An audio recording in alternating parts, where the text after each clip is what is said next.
Thank you very much, Madam President. Now, we understand that Africa is in the process of delivering its common position for the UN when it comes to plannings of the post-millennium development goals, and you are one of the personnel in the continent who is in charge of these consultations and planning. So tell us about the Africa's common position on post-MDGs. Well, the consultations for the African Common Position has been taking place for over a year under the general guidance of our regional institutions, the Economic Commission for Africa, the African Development Bank. The African Union itself has led this initiative and have commissioned a study.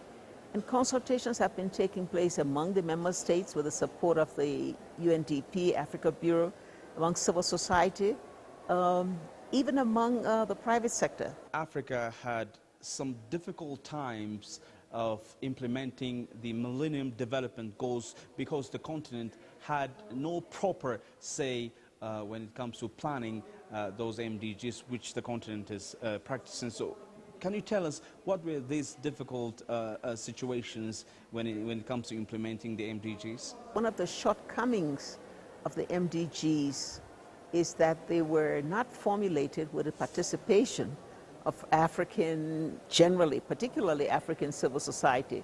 They were formulated in United Nations sessions, with member states' participation.